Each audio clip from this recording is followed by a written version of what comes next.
자, 우리 한 해의 끝자락입니다. 지금 나는 어디쯤에 서 있는가, 우리의 현주소를 좀 확인해 볼 필요가 있습니다. 오늘 우리는 야곱의 인생을 좀 살펴보려고 그럽니다. 야곱은 나그네 인생을 살았어요. 아버지로부터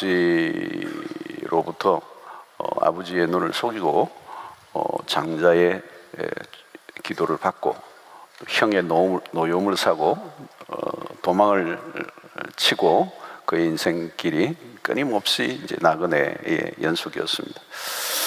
자, 그러면서 그는 이제 돌아오는 그 모든 그 나그네 생활을 끝을 내고 아버지 집으로 돌아오는 그 여정의 한가운데 무슨 사건이 하나 일어나는데, 오늘 읽었던 35장 바로 앞부분에 무슨 일이 일어났죠? 34장에 무슨 일이 일어났죠? 아셔야 되는데 사고가 났어요. 세겜 땅에서 사고가 났어요. 야곱의 딸 디나가 세겜 땅에서 끔찍한 일을 당합니다. 그리고 그 사건을 통해서 야곱의 아들들이 그 세겜의 남자들을 대살육하는 엄청 끔찍한 사건이 일어나요. 이 세겜이 34장이고 32장으로 거슬러 올라가면 야복나루 사건이 있죠, 그죠? 하나님의 사람과 겨루어 이기는, 그래서 야곱이 이스라엘이 되는 사건이 창세기 32장에 있어요. 사실 야곱이라고 하는 인생, 야곱이 이스라엘이 된다는 것은 굉장히 큰 인생의 전환점이죠. 이 야곱은 속임수가 강하고 이기적이고 탐욕적이고 자기중심적이고 아주 거짓말을 잘하고, 이런 야곱이 하나님의 얼굴을 보고 하나님을 만나는 그런 이스라엘이 된 거예요. 자, 그 사건 이후에 그동안 오랫동안 묵은 숙제가 풀렸습니다. 형 에서와의 상봉이 아름답게 이루어집니다. 과거가 완전히 청산되는 거죠. 그동안 형과 아버지를 속인 결과로 계속 도망자의 삶을 살았습니다. 이제는 이 창세기 32장에 하나님과 겨루어 이겼다라고 하는 이 야복나루 사건을 통해서 이제 모든 것들이 해결되고 이제 귀한 길에 오르게 됩니다. 이제 야곱은 그가 하나님에게 약속한 대로 어디로 가야 하냐면 베델이라고 하는 곳으로 가야 돼요. 베델. 이 베델에서 하나님과 언약을 맺은 곳이에요. 그죠? 우리가 잘 아는 것처럼 아버지 집에서 도망 나오는 도중에 돌베개를 베고 자던 가운데 사닥다리의 환상을 보고 하나님이 나타나시고, 또 하나님께서 너가 돌아올 때까지 내가 너와 함께하고 너를 떠나지 않을 것이다. 또 야곱도 그 언약을 기억하고 다시 돌아오겠다고 약속을 합니다.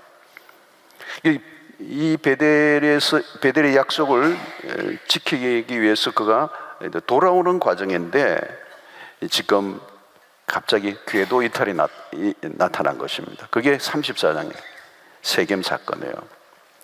야곱은 이 세겜이라는 땅에 정착을 합니다. 처음에는 숫곳이라는 곳에 어느 정도 머물다가 그 다음에 이 세겜에서 정착을 해요. 자, 그런데 이 세겜은 굉장히 화려한 도시였어요. 물질적으로 굉장히 번영한 그런 도시. 그 도시를 바라보면서 야곱과 야곱의 자녀들이 세겜에서 이제 눌러 앉게 되는 겁니다. 여러분, 이 세겜은 굉장히 매력적인 도시였어요. 그러니까 34장 1절 2절을 보면 이럽니다. 레아가 야곱에게 낳은 딸 디나가 그 땅에 딸들을 보러 나갔더니, 여러분, 이 딸들을 왜 보러 나갔을까요? 그 도시의 그 화려한 그 그죠? 유행의 첨단을 걷는 그런 도시. 그동안에 유목민으로 살았잖아요. 유목민이니까 얼마나 시골뜨기처럼 그렇게 살았죠. 근데 세겜이라는 도시를 와 보니까 굉장히 화려한 거예요. 길거리 나가 보니까 장신구들도 팔고 그죠? 굉장히 이게 딸들이 유행이 화려하고 볼거리들이 많은 거죠.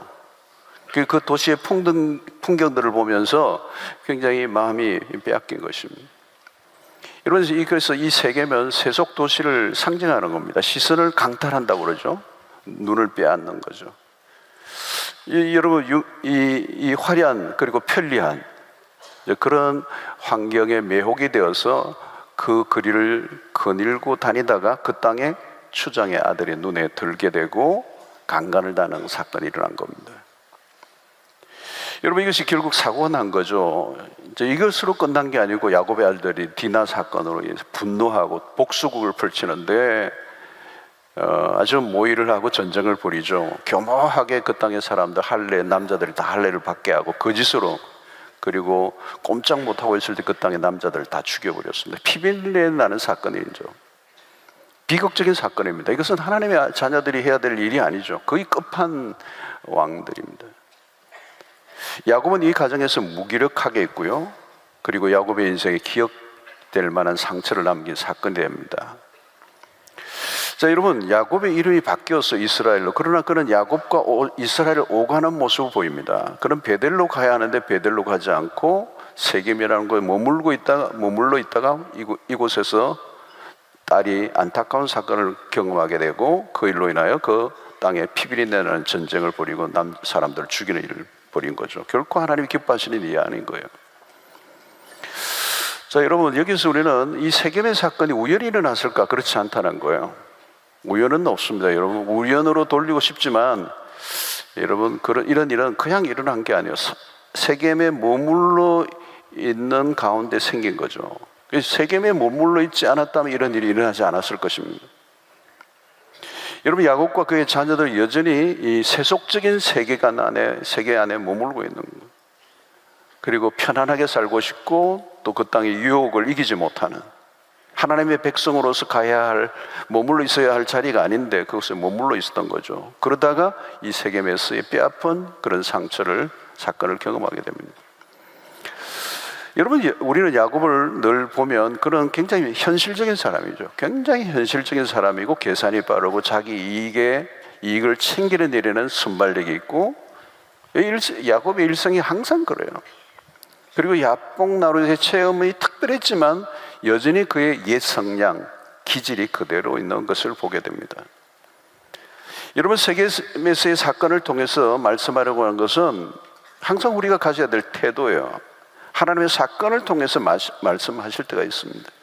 그래서 종종 우리의 삶을 흔들어 놓으시는 거죠.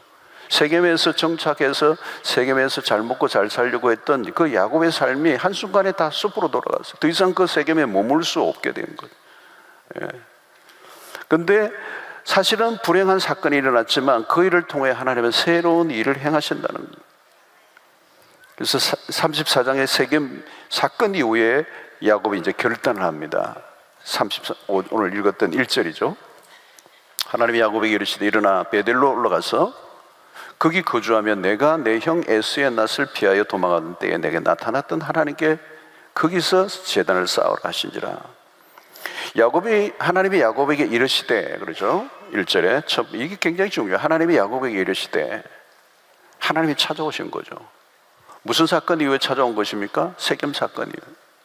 하나님이 정확한 때에 찾아오시는 것. 여러분, 하나님이 우리에게 찾아오시는 방식이 어떻게 찾아오시죠? 언제나 말씀을 통하여 찾아오십니다. 오늘 또 여러분, 하나님이 우리의 인생 가운데 말씀하실 때, 그죠? 그것이 하나님 우리에게 다가오신 것이고 우리의 삶에 개입하시는 것이고 우리 가운데 투입하신다, 이런 표현을 써요. 침입해 오시고 우리의 삶에 관여하시고 우리의 삶에 찾아오시는 것, 그게 은혜예요. 여러분, 야곱의 전생애를 보면 참 특징은 순간순간마다 가장 귀중한 때 하나님이 찾아오셔요. 그리고 뭐라고 하시죠? 말씀하시는 분이시라는 거예요. 여러분, 처음 형 에서의 추격을 받는 가운데 도망을 치고 있을 때 처음 나타난 곳이 어디예요? 베델이에요, 베델. 그 하나님 찾아오심, 오랜 세월 동안 나타나신 그 말씀을 통해 나타나신 그 하나님은 오늘도 동일하게 지금 세겜 사건 이후에 하나님이 다시 찾아오셔서 그에게 말씀하시는 거예요. 성도 여러분, 오늘도 하나님은 우리에게 말씀하십니다. 그리고 살아계신 하나님의 말씀은 살아있는 말씀으로 우리에게 매 순간 말씀하십니다. 그리고 결정적인 순간에 말씀하시는 분, 이 말씀하시는 하나님의 음성에 귀를 기울일 때 사는 길이 열리게 될 줄로 믿습니다. 자, 야곱에게 주신 말씀이 뭐죠? 일어나 베들로 올라가라는 거예요. 더 이상 세겜에 머물러 있지 말라는 거예요. 머물러 있어야 될 곳에 머물러 있어야지 세겜은 너가 머물러 있을 곳이 아니라는 거예요. 여러분, 지나쳐야 할 곳에 내가 계속 머물러 있으면 어떻게 해요? 거기 사고가 나는 겁니다. 반드시 지나가야 돼요. 통과해야 돼요. 거기에 머물러 있으면 안 돼. 지나가야 되는데 거기에서 머물러 있다가 사고가 난 거예요. 그러니까 세겜은 머물러 있어야 되는 곳이 아니에요. 빨리 지나가야 되는 거예요. 여러분, 세겜에 머물러 있을 때 무슨 일이 납니까? 유혹이에요, 유혹. 여러분, 우리가 세상에 사는 동안에 자주 받는 유혹이 뭡니까? 세상과 싸워야 되는데 세상 속에서 우리의 마음이 빼앗겨버리는 거예요. 그죠?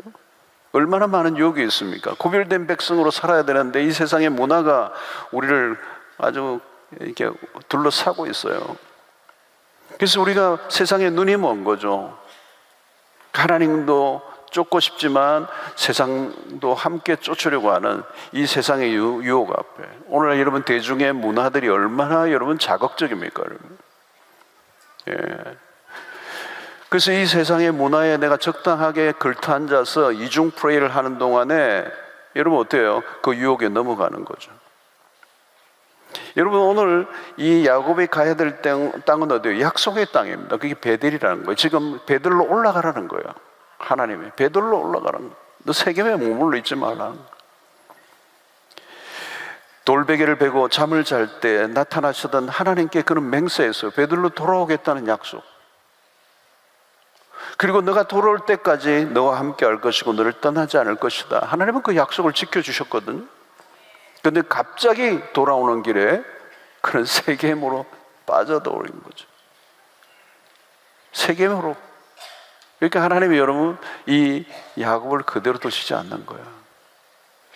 자, 하나님의 명령에 야곱이 결단을 내요. 2절에 보니까 야곱이 이에 자기 집안 사람들과 자기와 함께 모든 자에게 이르되 너희 중에 있는 이방 신상을 버리고 자신을 정결하게 하고 너희의 의복을 받고 입어라. 세 가지죠, 여러분. 이방의 신상을 버려라.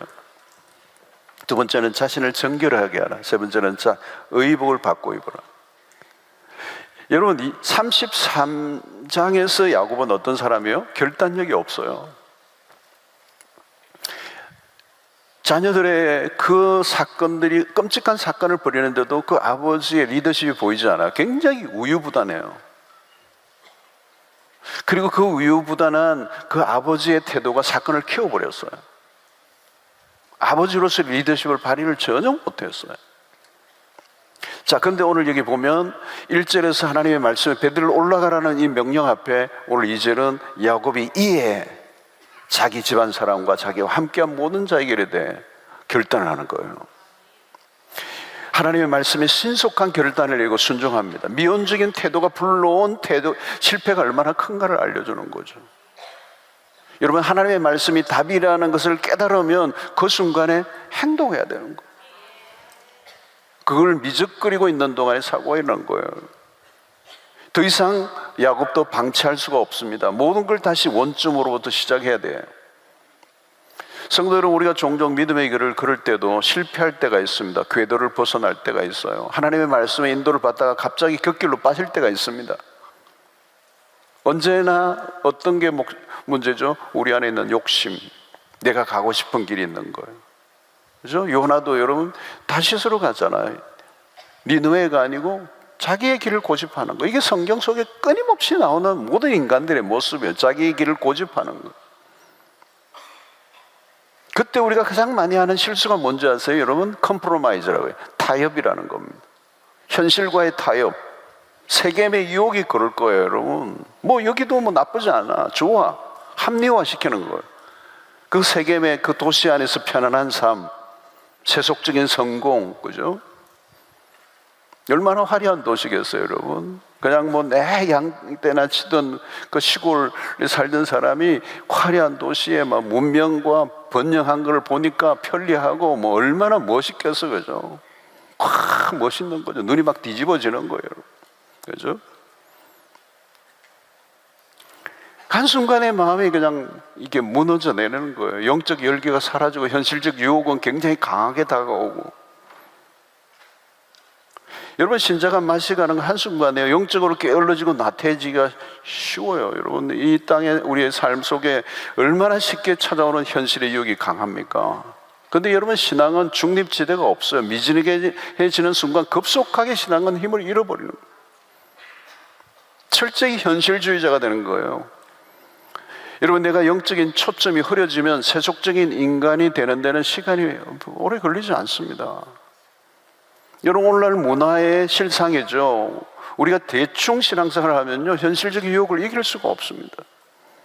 매일 우리를 다그치는 세속적인 유혹들이 얼마나 많습니까? 그걸 저항해야 되는 거죠. 치열하게 싸워내지 않으면 우리로 하여금 계속해서 세겜에 머물러 있으라는 거예요. 예. 우리는 대부분 우리의 사고는 어디에서 일어나요? 신앙이 곁길로 빠졌을 때예요. 문제가 일어날 때까지 우리는 인지를 못해요. 사실 그 사고는 오늘 세겜에서 일어난 그 디나에게 일어난 일들과, 그리고 그 형제들이 그 살육꾼을 펼치는 그 엄청난 사건은 사실 오래전부터 시작된 것인데 그들이 인지하지 못하고 있는 거죠. 여러분, 사고가 나기 전에 이미 전조들이 있는 거예요, 여러분. 그렇죠? 숫곳이라고 하는 곳에서 세겜으로 이 다이렉트로 갈 수 있는데 가지 않고 이렇게 그들이 우회하고 있는 모습들이에요. 여러분, 질병도 그래요. 갑자기 생기는 병도 있지만 오래전부터 이미 조짐이 있어요. 조짐이. 세월이 흐르는 동안 쌓여 만들어진 게 있다고요. 주로 성인병이 그런 거잖아요. 어느 순간 초기 증상이 있어요. 이때가 중요한 거잖아요, 여러분. 그때부터 조심을 하면 악성을 막을 수 있어요. 근데 많은 교회는 정상을 인지하지 않고 지나쳐 버리는 거예요. 그래서 시기를 놓치고 갈 때까지 가버리는 거예요. 문제가 눈덩이처럼 커져 버리는 거예요. 여러분, 세겜에서의 사건은 그냥 일어난 게 아니에요. 결국 사고는 나고 말았다 이거예요. 날 수밖에 없는 사고라는 거예요. 이런 비극적인 사건, 여러분, 얼마나 끔찍한 사건이에요, 여러분. 그 세겜의 문화에 깊이 빠져들고 거기에 흡입을 당하고, 그리고 거기에서 아예 그 땅의 폭력에 휘둘림을 당하고 복수국을 벌이고, 이 야곱의 생에 어마어마한 오점이에요. 그러나 여러분, 하나님이 그때 개입하시는 거죠. 하나님이 왜 이때 개입을 하셨을까? 어디에서 잘못된지를 확실히 알게 하시는 거예요. 스스로 돌이키지 못하는 거죠. 인간의 미련함. 여러분, 연말에 우리가 해야 될 것 중에 하나는 삶을 좀 복귀하는 겁니다. 우리가 곁길로 가는 것은 없었는지를 돌아보는 거예요. 혹시 머물러 있지 말아야 할 곳에 내가 시간을 보내고 있는 것은 아닌가? 베들로 가야 하는데 세겜에 정착하고 있는 건 아닌가? 하나님의 약속을 따라 앞으로 가야 되는데 지금 멈추어져 있지는 않는가? 여러분, 베델이 돌아가야 할 목표 지점이에요. 그런데 어느 순간 하나님과의 맺은 언약을 야곱은 까맣게 잊어버렸어요. 여러분, 내가 나의 길을 고집하면 사고가 나게 돼 있어요. 돌이켜야 한다는 거. 브레이크를 잡고 방향 전환을 시도해야 합니다. 지금 야곱은 방향 전환의 순간이 온 것입니다. 이때가 중요해요. 우리 인생의 여정에서도 그렇습니다. 하나님이 터닝을 요구하실 때가 있어요. 그대로 직진하면 안 된다는 거예요. 여러분, 안타까운 것은 야곱은 세겜에서의 실패로 인해 다시 돌이키는, 세겜에서 그가 머물지 않았다면 얼마나 좋았겠어요. 세겜에서 값비싼 대가를 지불하고야 움직이는 모습.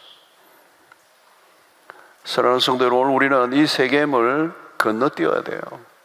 그러나 만약에 세겜에 머물러 있다면 이 세겜에서 빠르게 우리는 베델로 방향 전환을 해야 하는 것입니다. 여러분, 베델로 그냥 갔으면 이 사건은 없었던 사건이에요, 여러분. 이 뼈아픈 사건이 경험할 필요가 없는 거예요. 근데 우리의 연약함이 뭐예요? 베델로 막바로 안 가는 거예요. 여호와를 만나고 그 야복나루 사건 이후에 형과의 화해가 일어나면 막바로 갔었어야 돼요. 왜 중간에 들러요? 왜 거기에 머물러 있느냐는 거예요. 왜 미적거리느냐는 거예요. 왜 세겜을 피할 수 있었었는데. 근데 그 세겜의 유혹 앞에 무릎 꿇은 거죠. 자, 그럼에도 불구하고 여러분, 하나님이 야곱을 찾아오신 것은 은혜예요. 그리고 야곱은 하나님의 말씀에 귀를 기울입니다. 그리고 하나님의 분명히 방향을 정확하게 알려주시죠. 내 형 에스의 낯을 피하여 도망하던 때에 내게 나타났던 하나님께 거기서 제단을 쌓아라. 정확하게 알려주세요. 바로 베델이에요. 베델로 가라는 거. 사랑하는 성도 여러분, 하나님은 언제나 우리가 가야 할 목표점을 확인시켜 주십니다. 베델에 가서 그곳에서 하나님을 위한 제단을 쌓으러 가시는 거예요. 우리가 별로 있어야 할 곳이면, 내가 있어야 할 곳에 있지 않으면 사고 난다는 걸 우리가 놓치지 말아야 돼요. 우리는 하나님이 나를 부르신 그 자리에 서 있는 겁니다. 그게 축복입니다. 타락이 무엇입니까, 여러분? 내가 있어야 할 자리에 있지 않는 거예요. 내가 머물러 있지 않아야 할 곳에 머물러 있고 가야 할 곳에 가지 않는 거. 그게 타락이라는 거죠. 여러분, 탕자가 아버지 집을 떠나는 순간부터 인생이 험악해집니다. 하나님이 있으라고 하는 곳에 있을 때 가장 행복한데 이탈하는 거. 여러분, 오늘 우리가 있는 자리를 확인해 주십시오. 해보십시오. 내가 지금 어디에 있는가? 돌아갈 자리를 그대로 두고 미적거리고 있지 않는가 하는 거죠. 자, 야곱이 결단을 내립니다. 베델로 올라가기 위해 해야 될 일을 그럼 분명히 얘기하죠. 오늘 2절을 다시 읽어보면 야곱이 이에 자기 집안 사람과 자기와 함께 모든 자기를 이르되 너희 중에 있는 이방 신상을 버리고 자신을 정결하게 하고 너희들의 의복을 바꿔 입으라. 여러분, 이것은 굉장히 중요한 것이죠. 여러분, 한마디로 이 말은 뭘까요? 너가 있는 그대로는 안 된다는 거예요. 그대로 갈 수 없다는 거예요. 환골탈태를 하라는 거예요. 머물러 있는 곳에 그냥 떠나는 게 아니라 그 머물러 있는 세겜에서 떠나기 위해서 너가 해야 될, 선행해야 될 게 있다는 거예요. 그게 뭐예요? 첫 번째는 우상을 버리라는 거예요. 신상을 버리라는 거예요. 자신을 정결하게 하라는 거예요. 의복을 바꿔 입으라는 거예요. 여러분, 야곱이 정리해야 될 게 너무 많은 거예요. 여러분, 세겜에 머물러 있는 그 단계까지 올 때 아직도 정리하지 않은 게 많은 거죠. 아버지 집을 떠나 객지에 사는 동안에 너무 많이 오염되어 있는 거예요. 여러분, 베들로 돌아간다는 것은 장소적인 것만을 의미하지 않아요. 베들로 돌아간다는 것은 하나님에게로 돌아간다는 걸 의미잖아요. 야곱은 자신의 길을 고집했어요. 자신의 야망으로만 치닫던 삶입니다. 외삼촌 라반의 집에서도 그는 처세에 능한 사람이었습니다. 하나님 없이 홀로 살아가는 방식이 몸에 익어 있는 사람이에요. 자기 힘으로, 그죠? 목표를 세우면 돌진 앞으로 그의 주변에 있는 사람들을 상관하지 않고 살아갔던 사람입니다. 자, 그가 베들로 돌아가려면 그가 먼저 정리해야 될 것은 우상이에요. 그의 아내 라헬이 가지고 다녔던 드라빔도 우상이었습니다. 그죠? 하나님과 멀어지는 경계 지점에는 뭐가 있어요? 우상이 있다는 거예요. 우리도 모르게 우상이 있는 거예요. 그러니까 하나님을 떠나 살던, 그래서 그 자기의 방식으로 살아갔던 삶에 익숙한 사람들이 가지고 있는 자기만의 우상이 있는 거예요. 우상. 여러분, 존 칼빈이 그랬잖아요. 우리는 인간은 우상 공장이라는 거예요. 우상을 계속 만들어내는, 끊임없이 우상을 만들어낸 제조기, 우리가 그런 사람들. 여러분, 이스라엘 백성들을 보십시오. 늘 따라다니게 우상숭배였어요. 광야에서도 늘 우상숭배였어요. 우상숭배하다 죽는 겁니다. 여러분, 우리 시대도 다를까요? 우리도 마찬가지예요. 여러분, 우상이 창궐하는 시대예요. 성공이라는 우상, 그죠? 얼마나 매력적이에요. 여러분, 성공 얼마나 멋있어요. 여러분, 돈이라는 우상, 그죠? 요즘 이 IT 업계나 이런 데 보면, 또 미국의 정권가나 이런 데 보면 말이죠. 요즘 이게 액수가요. 이게 미쳐서요.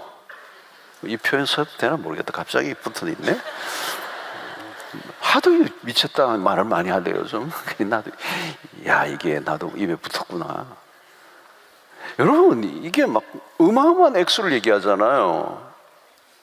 천문학적 숫자를 얘기해요. 그죠? 일론 머스크가 돈을 얼마나 가지고 있어요? 그죠? 굉장히 많죠? 100만 원도 더 많죠? 이제 이게 우상이 되는 거예요, 사람들이. 인기라는 우상, 그죠? 인기라는 우상 얼마나 매력적이에요, 여러분. 모든 사람이 환호하는, 미치는 거잖아요, 여러분. 요즘 여러분 보시면 우상은 다양한 형태로 와요, 여러분. TV를 보십시오. 내 먹는 거잖아요. 늘 먹는 거. 그죠? 어떤 중국 자매는 진짜 많이 먹대. 그거 뭐 계속 먹는데 어떻게 그게 가능한지 모르겠어요. 먹는 거, 맛있는 걸 추구하는 사람, 막 맛있는 데만 찾아다니는 사람들, 그죠? 그게 다 우상이에요, 여러분. 좋은 것을 추구하는, 그죠? 끊임없이 소유하려고 하는 거, 늘 만지작거리고 있는 거, 늘 보고 있는 거. 여러분, 이 핸드폰 다 우상이잖아요, 그죠? 늘 마음이 거기가 있는 거, 내 마음이 늘 거기에 집중되어 있는 거. 예. 주님의 임재, 주님과 함께하는 삶, 주님 없이는 못 산다보다 핸드폰 없이는 못 사는 거. 그 핸드폰의 임재 앞에서 24시간 함께하는 그와 나 동행. 참, 복음서 강사 같아요, 그죠? 자녀들이 우상이 되고, 그죠? 중독들이 다 우상이잖아요. 여러분, 요즘 중독들이 다 우상이에요, 그게. 그걸 계속 탐닉하다가 그게 사로잡혀 있는 거잖아요. 못 빠져나오는 거거든. 내 마음대로 안 돼요, 여러분. 중독되면 내 마음대로 안 돼요. 나에게 기쁨을 줄 것이라고 약속하는 것들 다 거짓이에요, 여러분. 어디에 예수 그리스도 외에 참된 기쁨이 어디에서 오나요, 여러분? 없어요, 세상에는. 근데 준다고 약속하거든요. 돈 내라는 거예요. 등록만 하면 된다는 거예요. 그죠? 여러분, 세상은 다 우상의 나라예요. 우상을 전시해놓고 팔고 있잖아요, 여러분. 우상을 제거하라고 하는 것을, 여러분, 이 우상을 제거하라는 이 말은 한마디로 야곱에게 뭐예요? 너의 예배를 다시 회복하라는 거예요. 그죠? 우상을 섬기는데 어떻게 예배가 가능해요, 여러분? 이미 야곱은 하나님을 만난 사람이에요. 근데 그는 우상을 섬기는 자예요. 그 우상을 제거하라는 거예요. 그리고 그 외삼촌 라반의 집에 살면서 그 이방의 문화 안에서, 객지에서 하나님보다 더 의지했던 것들을 다 버리라는 거예요. 여러분, 세겜을 떠나는 것은, 베델로 올라가려고 하면 우상을 먼저 버리라는 거예요. 여러분, 우상이 오늘날 어디에 있습니까? 우상이 우리의 마음 안에 있어요. 그죠? 그 우상은 우리에게 끊임없이 거짓된 약속을 하는 것입니다. 우상은 내가 만드는 거예요. 내가 만든 신, 팀 켈러 그랬잖아요, 여러분. 그리고 내가 만든 신은 나를 배신하게 돼 있다고. 마음의 욕망이에요. 그게 우상이에요. 마음의 욕망, 내 안에 있는 그 욕망을 처리하지 않으면 끊임없이 그 욕망이 우상을 만들어내는 거예요. 누구를 위하여? 나를 위하여. 나를 만족하기 위해. 여러분, 우상은 우리에게 무언가를 약속해요. 너를 더 편안하게 해주겠다. 너를 더 안전하게 해주겠다. 너를 배부르게 해주겠다. 너를 유명하게 해주겠다. 여러분, 우상을 버리는 건 쉬운 일이 아니에요. 버렸다고 생각하는데 어느 순간 나도 다시 지고 있는 거거든요. 이게 끊임없이 버리는 걸 해야 돼요, 여러분. 이 연말에 여러분, 우리도 모르게 내 마음속에 만들어진 우상이 있다면 오늘 그것을 해결하고 가는 밤이 되기를 축원합니다. 우상을 내버리라고 아무리 얘기를 안 돼요. 더 좋은 것을 발견해야 가능해요. 여러분, 내가 붙들고 있는 것이 무같이 보여야 진짜를 내가 붙잡을 수 있는 거예요. 야곱은 지금까지 내가 지나온 것은 하나님의 은혜였죠. 우상의 힘으로 살아온 게 아닙니다, 여러분. 그 험난한 나그네 길을 살아오는 동안에 여러분, 외삼촌 라반의 집에서도 그 라반이 얼마나 대단한 사람입니까? 여러분, 야곱 스토리 읽어보면 이 라반도 대단한 사람입니다. 그 딸 둘을 가지고요, 완전히 야곱을 농락하잖아요, 여러분. 그리고 14년 동안 그냥 죽도록 고생하게 만들어요. 깜짝 못하게 해요. 7년 동안 그냥 노임도 받지 않고 일을 하잖아요, 여러분. 라반 대단한 사람이에요. 그리고 함부로 안 주잖아요, 여러분. 철저하게 이 야곱을 그의 고난 안에 두고 이렇게 움직이는데, 그 속에서도 여러분, 그 라반을 이기고 결국은 이 양떼를 어마어마하게 거부가 돼서 나오게 하신 거, 여러분, 그게 야곱의 실력만으로 되는 게 아니에요. 그 모든 것 안에는 하나님의 은혜가 있었던 거죠. 자, 여러분, 이 우상을 버리는 일, 정결하게 하는 일, 그죠? 구체적으로 그는 야곱의 행동을 사제로 그들이 자기 손에 있는 모든 이방 신상들과 자기 귀에 있는 귀고리들을 야곱에게 줬는지라. 야곱이 그것들을 세겜 근처 상수리 나무 아래에 묻어버렸다는 거예요. 쉬운 일이 아니죠, 여러분. 이것은 그동안에 자신의 삶을, 그들의 삶을 지탱하게 해준 것들이에요. 근데 더 이상 가지고 갈 수가 없는 거예요. 베델로 가려고 하면 이걸 다 묻어버려요. 그래서 세겜 근처 상수리 나무 아래 묻어버렸다. 더 이상 미련을 갖지 말라는 거예요. 과감하게 정리를 한 것입니다. 땅에 묻어버렸어요. 사랑하는 성도 여러분, 무엇인가 우리를 멈칫거리게 하는 것들은 과감하게 버려야 한다는 거예요. 유혹을 줄 만한 것을 없애라는 거예요. 오늘 우리도 늘 땅을 파고 묻고 또 묻어야 돼요. 한 번만으로 끝나는 게 아니에요. 계속적으로 생기는 이 우리를 유혹하는 그 우상들을 버리는, 우리를 의지하던 것들을 묻어버리는, 과감해야 돼요, 여러분. 오늘 이 연말에 여러분, 우리가 땅에 묻어버려야 될 것들을 여러분이 가지고 가서는 안 돼요. 갈등을 미루면 안 돼요. 미루면 여러분 그게 말려드는 겁니다. 야곱은 세겜에서 확실하게 레슨을 했어요. 삶이 앞으로 나가려고 하면 버릴 것을 버려야 하는 것입니다. 여러분, 예배를 온전히 드리지 못하게 하는 것들이 무엇입니까? 마음을 빼앗는 게 뭐냐는 거예요. 하나님에게 집중하지 못하게 하는 것들이 뭐냐? 인간은 참 미련해요, 여러분. 얼마나 잡동사니들, 정말 유익하지 않는 것들, 우리에게 도움이 되지 않는 것들, 우리를 힘들게 하고 망하게 하는 것들을 우리가 움켜쥐고 살아가는 거예요. 여러분, 야곱으로 더 이상 야곱으로 돌아가서는 안 돼. 이스라엘로 살아야 되는 거잖아요. 여러분, 돌아가려고 하면 뭐예요? 회개를 해야 된다는 거예요. 그게 정결함이에요. 마음의 돌이킴. 그것 없이는 베델로 갈 수 없다는 것입니다. 그래서 정결함이 필요하다. 그죠? 옛 사람의 옷을 버리고 새 사람의 옷을 입어라. 그죠? 늘 우리는 복음으로 단검질해야 돼요. 한 번의 작업이 아니라 반복적으로. 그래서 복음은 늘 필요한 것입니다. 예수 그리스도의 십자가의 복음으로 우리를 날마다 새롭게 하고 우리의 마음을 정결하게 하고 우리 안에 있는 어두운 그런 죄들을 씻어버리는. 자, 드디어 야곱은 과감한 결단을 하죠. 3절에 보니까 우리가 일어나 베들로 올라가자. 내 환난 날에 내게 응답하시며 내가 가는 길에서 나와 함께 하신 하나님께 내가 거기서 제단을 쌓으려 하노라 하매. 일어나 베들로 올라가자. 중요한 메시지예요, 여러분. 오늘 우리에게도 동일한 말씀이에요. 베들로 돌아가야 돼. 그곳이 어디입니까, 여러분? 여기 보니까 야곱은 내 환난 날에 내가 내게 응답하신 곳이라. 내가 은혜를 받았던 곳이에요, 여러분. 내가 가는 길에서 나와 함께 하신 하나님에게 돌아가야 한다고 말씀합니다. 그런 이전에 나타나 말씀하신 그 하나님, 그 약속을 지키신 하나님을 기억하고 있는 거죠. 여러분, 야곱은 험난한 나그네 길을 살았습니다. 환난 날에 내게 응답하신 그 하나님, 그분은 신실하신 하나님이셨다. 여러분, 야곱은 하나님의 약속을 막 깼어요. 제 마음대로 살았어요. 하나님의 약속을 잊어버렸어. 그런데 하나님은 그 약속을 잊지 않으시고 약속을 깨지 않으시고 그를 신실하게 지켜주신 하나님. 여러분, 야곱이 도망자로 옷 한 벌도 변변하지 않았어요. 아무것도 없었어요. 그런데 돌아올 때는 12아들들과 많은 재물을 가지고 돌아옵니다. 거부가 되어 돌아와요. 그 외삼촌 라반의 집에서 죽도록 고생했던 그가,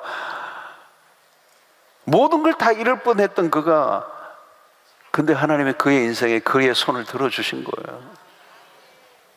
그것은 야곱의 실력이 아니라는 거예요. 하나님이 그와 함께 하시겠다는 그 베델에서의 약속 때문에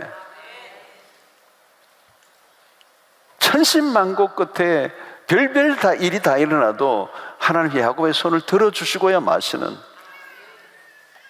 그 나의 베델이 어디냐는 거예요. 하나님에게 그 약속을 받았던 곳, 그리고 그분에게 내가 약속을 했던 곳을 기억하라는 거예요. 야곱은 이스라엘이 되죠. 근데 여러분, 그런 여전히 야곱으로 살아갔어요. 그렇죠?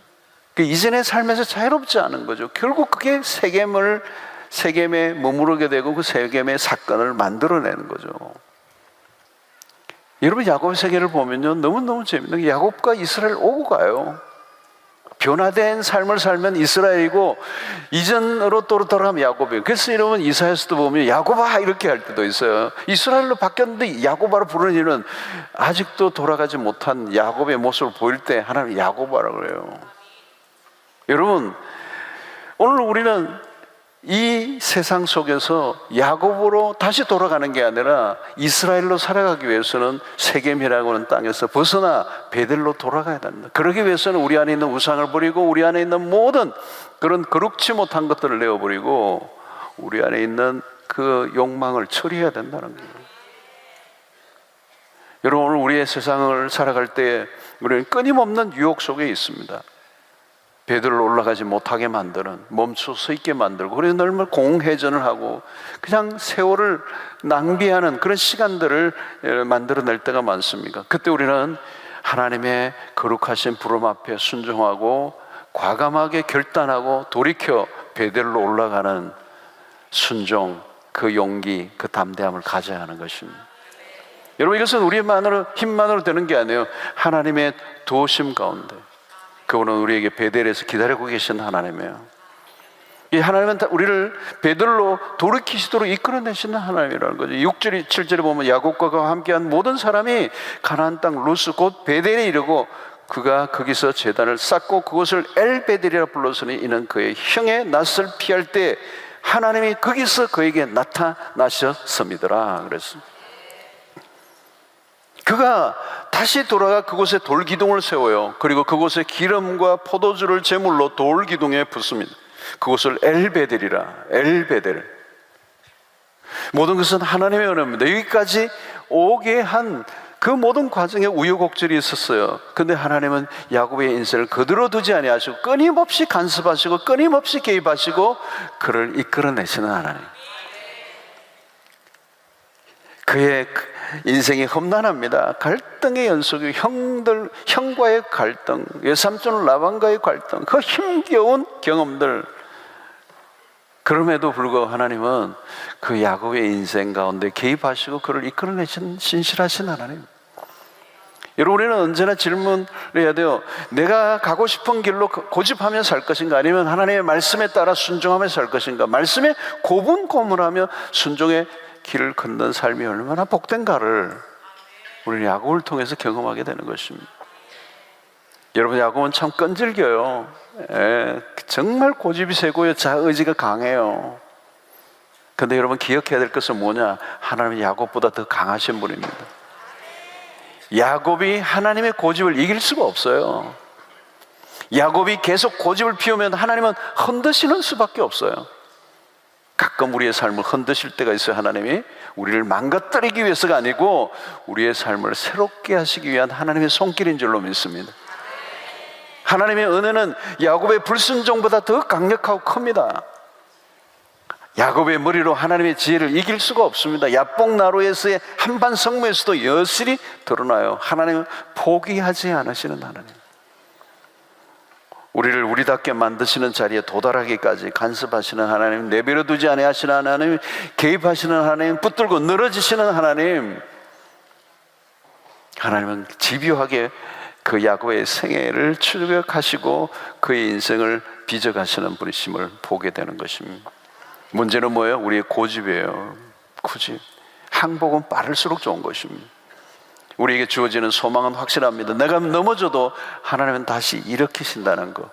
우리의 모든 것은 그분의 손 안에 있다는 사실. 여러분 우리는 내가 스스로 낙심하고 넘어집니다. 우리 안에는 늘 변화무쌍해. 마음도 변하고 망각정도 심하고. 우리 자신만 보면 사실 소망이 없어요. 우울해지고 결함투성이고 고집불통이고. 여러분 야곱 자체를 보면 소망이 없어요. 여러분 얼마나 고집이 세요. 얼마나 자의지가 강해요. 얼마나 자기 길을 고집해요. 얼마나 제멋대로 살아요. 그런데 여러분 하나님은 그를 결국은 그의 고집을 꺾으시고 당신의 그 신실하심을 드러내시고 엘베델로 가게 하시고야 마시는 하나님이에요.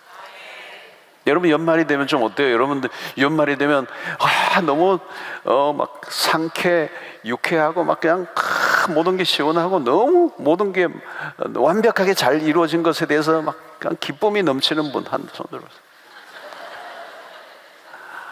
연말 되면 좀 우울해진다. 그럼 손 들지 마시고 우울해진다. 그런 분들이 있을 거예요. 여러분, 실패도 하고 내 마음대로 안 되고 내 생각대로 내 뜻대로 안 되고 내 연약함으로 내가 스스로 정말 마음이 불편하고, 그죠? 여러분, 우리는 우리 자신에 대해서 낙심이 돼요. 삶이 뭔가 뒤죽박죽되고 뭔가 제대로 되는 게 없는, 삶이 늘 표류되는 것 같은, 그저 맴돌고 있는 것 같은. 여러분, 우리의 믿음의 선지자들도 마찬가지입니다. 믿음의 조상들도 여러분 보십시오. 아브라함의 길도 마찬가지예요. 치수투성이에요, 여러분. 하갈을 통해 이스마엘을 낳은 것은 결정적인 실수잖아요, 여러분. 그 외에도 실수가 많았어요, 여러분. 아브라함을 보면 여러분, 믿음의 조상들이라고 하는 이 야곱을 보십시오. 얼마나 실수투성이에요, 여러분. 그죠? 여러분, 인간의 모습만 보면, 우리 자신의 모습만 보면 우울해져요, 여러분. 이 연말에, 그죠? 우리의 뜻대로, 우리의 생각대로, 우리 계획대로 되지 않았어요. 내가 목표를 세웠던 것들이 이루어지지도 않았어요. 연초에 그냥 송구 영신 예배할 때 그 결단하고 썼던 모든 것들을 다시 대조해보면 내가 별로 다 나아진 것도 없고 표류하고 있는 것 같은 그런 모습들을 우리가 볼 때가 많아요, 여러분. 그래서 그때 우리는 우리 자신을 바라보며 절망하고 실망하고 낙심하고 우울해지고 그럴 수 있어요.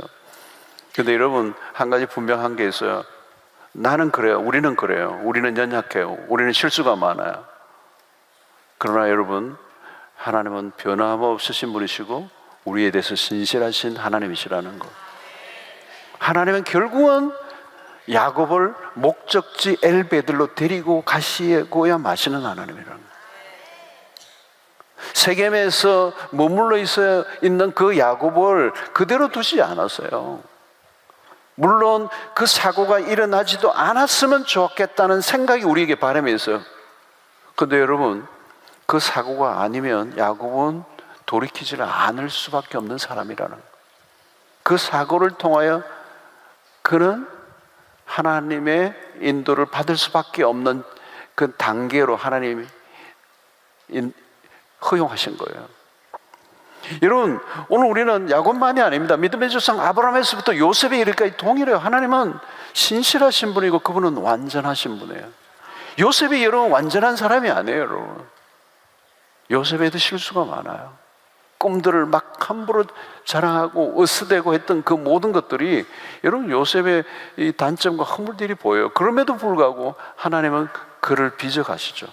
그리고 위기의 순간마다 개입하시고 그 신실하신 하나님이 그들과 함께 하심으로 그를 이끌어내시는 하나님. 그래서 이런 창세기에 매우 중요한 구절이 하나 있어요. 그게 뭐냐면 창세기 마지막 장 50장 20절의 말씀이에요. 그게 우리의 창세기에 나오는 믿음의 족장들, 아브라함과 이삭과 야곱, 또 요셉까지 포함한다 할 때 모든 사람들을 통틀어 허물과 약점과 문제와 실수가 많음에도 불구하고 하나님이 어떤 분이신가를 나타내 보여주는 게 창세기 기록이에요. 그래서 20절의 말씀이 너무도 놀라운 거죠. 당신들은 나를 헤아려 하였으나 하나님은 그것을 선으로 바꾸사 오늘과 같이 많은 백성의 생명을 구원하게 하시려 하셨나니. 여기 핵심은 뭘까? 하나님은 그것을 선으로 바꾸사 하는 거예요. 5020 창 5020 너무너무 중요해요. 하나님은 그것을 선으로 바꾸셨다는 거예요. 여러분, 하나님의 손길에 달려있다는, 하나님이 하신다는, 우리의 연약함으로 인생이 결론 맺지 않는다는 거예요. 여러분, 이게 얼마나 놀라운 거예요. 우리의 실수와 연약함으로 인생이 결론 맺지 않는다는 거예요. 하나님의 신실하심으로 우리의 인생의 결론이 맺어질 거라는 거예요. 이게 우리의 믿음이에요, 여러분. 이게 우리가 가져야 할 확고한 믿음이에요, 여러분. 그 오차 없는 하나님의 신실하심 손길에 우리의 삶이 붙잡혀 있다는 거예요. 우리가 아무리 망가져도 하나님은 우리를 완전하게 복구시키시고 복원시키시고 회복시켜 주시는 하나님, 그 하나님의 하시는 일을 인간이 막을 수 없다는 거예요. 우리의 실패가 하나님의 완전하심으로 파괴될 수 없다는 거예요. 하나님의 완전하심 때문에 그 완전하심은 우리의 실패로 인하여 깨어지지 않는다는 거예요, 여러분. 여러분들의 죄와 실수로 인해 낙심해 있다면 어떻게 할 것입니까? 십자가 앞으로 나아가는 것입니다.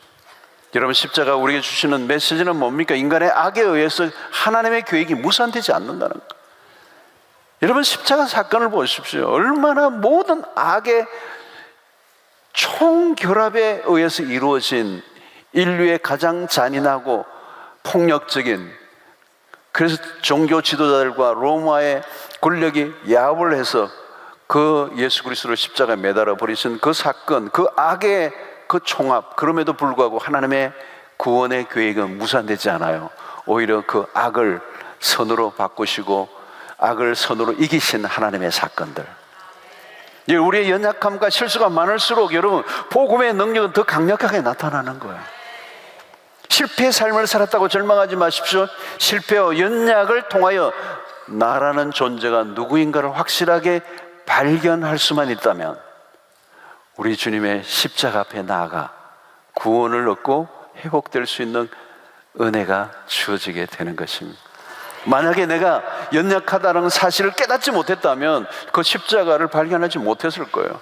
우리는 넘어지고 깨어질 때마다 그 십자가 앞으로 나아갑니다. 주님, 나를 용서해 주십시오. 나를 다시 한번 회복시켜 주십시오. 여러분, 우리가 잊지 말아야 할 것은 무엇입니까? 소망은 우리에게 있지 않다는 거예요. 여러분, 우리에게 소망이 없어요. 여러분, 하나님에게 소망이 있는 겁니다. 그분에게 소망을 두는 겁니다. 여러분, 십자가만이 답인 것입니다. 십자가를 단단히 붙잡으시기를 바랍니다. 실수했다고 넘어졌다고 도망치지 마세요. 자기 연민에 빠져 허우적거리지 마십시오. 그때 주님 앞에 나아가시는 거예요. 오늘 이 밤도 여러분, 우리가 주님이 필요해서 이 자리에 나왔습니다. 주님이 필요하지 않는다면, 십자가 필요하지 않는다면 이 밤에 나오지 않았어요. 여러분, 우리의 연약함으로 인해 넘어지고 깨어지고 망가지고 만신창에 되어 있는 우리, 여러분, 그 세겜에서의 야곱은 소망이 없는 거예요. 여러분, 근데 주님은 끝끝내 그 세겜의 안타까운 사건을 통하여서 돌이키게 하시고 베델로 돌아가게 만들고야 마시는 하나님, 그 하나님의 엘베델에서 기다리고 계시는 거죠. 여러분, 십자가 앞으로 나아가면 주님 우리를 기꺼이 안아주십니다. 십자가는 우리의 연약함을 끌어안습니다. 우리 실수보다 하나님의 은혜는 언제나 큰 것입니다. 십자가는 무엇입니까? 하나님이 구원을 이루신다는 것을 강력하게 선포하는 것입니다. 우리의 연약함으로 인하여 하나님의 그 강하심이 더 드러나는 것. 드디어 야곱이 베델로 돌아갑니다. 긴 여정. 이 세겜에서 베델은 불과 30마일밖에 안 돼요. 세겜에서 베델은 30마일밖에 안 돼요. 우리 키로로 하면 한 50km 정도밖에 안 돼요. 근데 10년이나 세겜에 머물러 있어요. 세겜은 좀 더 빨리 떠났어야 돼요. 잃어버린 시간이죠. 여러분, 잃어버린 시간이 줄어야 돼요.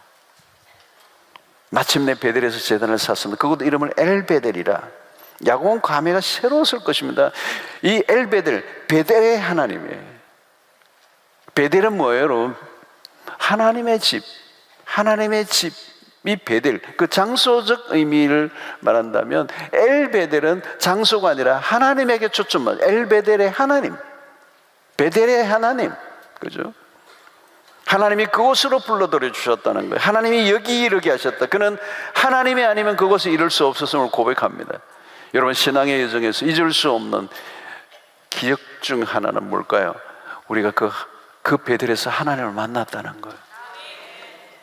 하나님을 뜨겁게 만난 경험, 그것을 잊으면 안 돼요. 여러분, 내 인생에 찾아오신 하나님. 그러나 여러분, 하나님을 만났음에도 불구하고 방황을 거듭하다가 다시 하나님에게로 돌아와 만난 하나님은 또 달라요. 그게 엘베델의 하나님이에요. 처음 만났을 때와 또 달라요. 처음 주님을 만났을 때 그 하나님과 그 또 다른 방황을 통해서 다시 하나님을 찾아 그 실수와 절망의 골짜기를 넘어 다시 만난 그 하나님, 다시 나를 이곳에 이르게 하신 하나님은 전혀 또 다른 하나님입니다. 사랑하는 성도로, 여러분들의 엘베델이 있습니까? 그 엘베델, 이전에 나를 만나주신 그 하나님, 그분을 다시 만나는 은혜가 있게 되기를 축원합니다. 엘베델, 엘베델, 그 뭐예요? 하나님 우리를 포기하지 않는다는 거예요. 반드시 그 베델의 자리로 돌아오게 하고야 마시는 진실하신 하나님. 우리의 실력이 아니에요. 우리의 실력은 세겜에서 그냥 난리가 나는, 사고가 나고 만신창이가 되고 그냥 그걸로 끝나버릴 수밖에 없는 그 길을 잃어버린 표류하는 인생, 거기서 끄집어내시는 하나님. 사랑하는 성도 여러분, 중요한 것은 더 이상 세겜에 머물러 있지 않게 되길 바랍니다. 나도 모르게 정체되어 있는 삶을 있다면 그걸 청산하셔야 돼요. 계속 돌고 있는 거죠. 여러분, 그건 사고가 날 위험성이 있는 겁니다. 영적인 그 변화를 거부하고 늘 맴도는 삶을 살고 있지는 않습니까? 내가 지금 어디에 있습니까? 방향을 잃어버리고 있지는 않습니까? 그렇죠? 현실적인 유혹에 끌려 믿음의 길이 스탑되고 있지는 않습니까? 여러분, 현실적 유혹이 무서워요, 여러분. 이 세겜의 유혹이에요, 여러분. 이 세상의 유혹, 세상의 성공, 이 세상이 주는 이 만몬의 힘, 우리의 눈을 현혹시키는 것들, 이 도시의 화려함들, 그죠? 우리의 욕망을 자극하는 모든 세상의 문화들 안에서 우리의 자신을 지켜내는 것, 이 세상에 빠져서 하나님을 잊어버리고 베델로 돌아가는 것까지 잊어버리는 거예요. 그게 얼마나 무서운 일인지 모른다는 거예요. 이제 하나님이 우리를 베델로 돌아가라는 거예요. 베델로 올라가라는 거예요. 여러분, 영적 고향으로 돌아가라는 거예요. 다시 이스라엘로 살아가라는 거예요. 하나님이 나를 부르신 그 자리로 돌아가라는 거예요. 하나님이 나에게 은혜를 베푸신 그곳을 잊지 말라는 거예요. 그리고 신앙이 멈춰서 있지 말라는 거. 머물러 있지 말아야 할 곳에 머물러 있지 말라는 거예요. 우리의 신앙이 앞으로 나아가라는 거예요. 진정한 하나님의 백성으로 살아가라고 우리에게 말씀하고 있는 것이죠. 오늘 이 연말이 와서 우리의 삶에 어쩌면 오늘 내가 있는 곳이 세겜인지도 모른다고 생각이 든다면 그곳에서 빨리 떠나야 합니다. 그리고 베델로 가야 합니다. 그리고 엘베델의 하나님을 만나셔야 합니다. 그리고 더 이상 야곱으로 살아가 이전에 과거로 돌아가서는 안 돼요. 우리는 하나님의 백성으로서 변화된 삶으로 날마다 나아가야 될 줄로 믿습니다. 이 새해를 맞기 전에 이 연말에 우리가 버려야 할 우상은 무엇이죠? 마음에 숨겨져 있는 우상을 다 솎아내셔야 돼요. 우리를 정결하게 해야 돼요. 우리를 정결하게 해야 돼요. 그거 뭐야? 회개를 하라는 거예요. 우상을 버리라는 거 뭐 예배를 회복하라는 거예요. 그리고 의복을 바꾸어 입으라는 거예요. 이 삶의 모든 패턴과 루틴을 다 바꾸어 놓으라는 거예요. 우리의 몸에 붙어있는 모든 습관과 우리의 모든 구습들을 다 내어버리고 새로운 삶으로 바꾸라는 거예요, 여러분. 그리스도로 새 옷을 입으라는 거예요.